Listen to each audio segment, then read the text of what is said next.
have, whose name is Nika and is over in the back enclosure, is a Siberian tiger. Now they're the biggest tiger in the world, and if you compare Raja and Nika, straight away you'll see the difference. And Nika is actually a lot bigger than Raja is.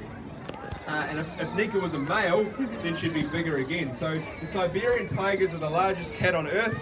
The males can get to over 300 kilograms, which is about 3 times the weight of Raja here. So just take a second, guys, to appreciate just how massive that tiger would be at 300 kilograms.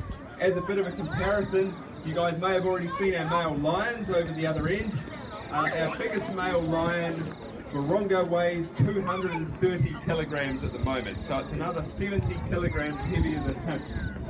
So they are big cats. Interestingly enough, there's about the same number of Siberian tigers and Sumatran tigers left in the wild.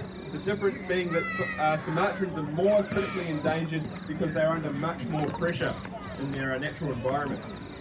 Now, I want to talk about tigers being endangered because it's something that really impacts every one of us, and it's also stuff that we can do something very important to help these tigers, which I'll talk about a little more towards the end of the talk.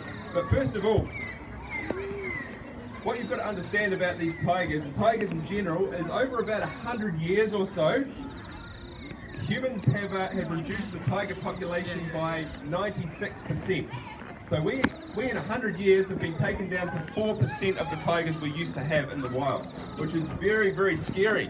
That means if things keep happening at that same rate, it's not that long before they become completely extinct. And in fact, some subspecies of tiger have already become extinct. They're gone. They're not here anymore. And you may be aware, for example, that there used to be tigers on the islands of both Java and Bali, for example, and both of those subspecies are now extinct, which has left the Sumatran tigers as the last remaining island subspecies. Now you might wonder, how on earth have humans done this to tigers, and why have they done this? Because I'm pretty sure everybody loves tigers. I know I love tigers. I've loved them since I was a tiny little boy. Does everybody here love tigers? Yeah. Well, there you go. I've yet to meet the person that doesn't love tigers. I've seen people that don't like snakes and don't like tarantulas and stuff, and I mean, all those animals are important. Don't even get me started there, but we're talking about tigers right now, and everybody loves them, and that's the thing. But the trouble for tigers is they are just so beautiful, and they're so majestic and awe-inspiring that that's actually contributed to their numbers dropping. Because the truth is, when you have a beautiful animal like this, people want to kill it to get the skin.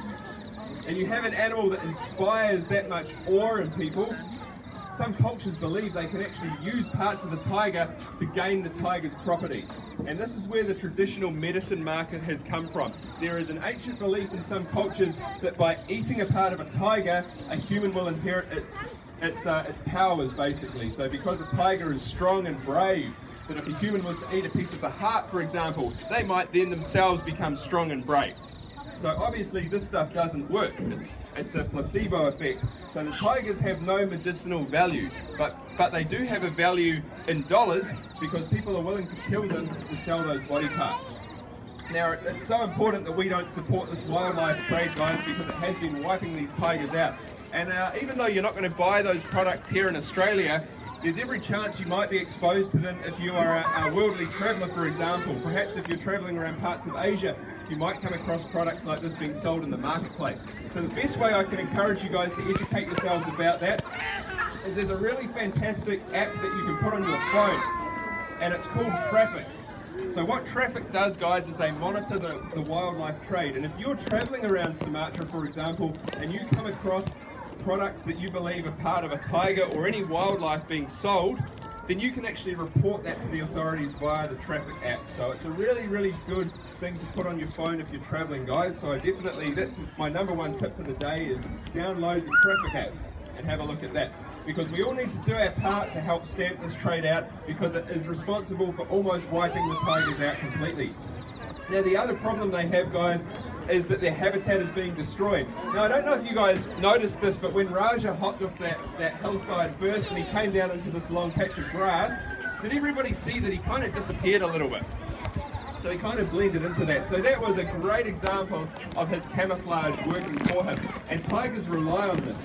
They're a solitary animal that lives by themselves, and they're an ambush predator. So they need to have the element of surprise. And if they can't hunt because they have no habitat, then they are going to struggle to get food. And not only that, because they're solitary and they live away from each other, the only time that a male and female tiger will come together for mating is when she's in heat. And basically that means he'll be attracted by the smell, and he'll seek her out for mating. But the tigers need to have a what we call a wildlife corridor, or a green corridor, to safely travel through to do that. So if they don't have that rainforest to move around in, then they can't find each other when it's time for breeding, and so the population starts to decrease based on that as well. So that's another big problem. Humans have unfortunately been responsible for a lot of deforestation over the planet, and there's really simple ways we can help prevent that, guys. And another couple of important conservation tips from me today while you're here at Sydney Zoo is, first of all, next time you're out there shopping, have a look for sustainable products. Okay, there's a great little logo that says FSC, and what it is, it's the sign of the Forestry Stewardship Council, and they'll put this little FSC stamp on products if they meet their sustainability requirements. And what that means is that it is often wood and paper produce coming from a managed forest. So if we choose to buy FSC products, whether that's our furniture or our paper or our, well, good luck buying toilet paper at the moment, but when you can buy it again, your toilet paper, all of those things you can find carrying the FSC mark, and that'll tell you that that product has been sustainably harvested and made, and it won't have a detrimental impact on tigers. So that's a good tip for you. Look for FSC. And the other one, guys, if you're a coffee drinker like myself, you'll appreciate this one. There's actually a lot of damage being done to the natural environment and the rainforest in particular by coffee plantations. We always talk about palm oil, and yep, that's true, palm oil is a problem, but the truth is, in Sumatra, in the natural home range of Raja here, coffee has now surpassed palm oil as doing the most damage to the rainforest. So large amounts of rainforest are being cleared to make room for coffee. The Western world buys the coffee, we drink the coffee, none the wiser that it's come at the expense of a tiger's habitat. So what you guys can do as well, if you're really serious about tiger conservation, is simply look at where that cup of coffee comes from. And if you can't find out if the supplier's a little bit dodgy, or they don't really say where it's come from other than it's from imported produce, then there's every chance it's come out of the rainforest and is the result of illegal deforestation. But the good news is you can find coffee that is sustainable, and there's certainly some amazing locally grown options that you can buy.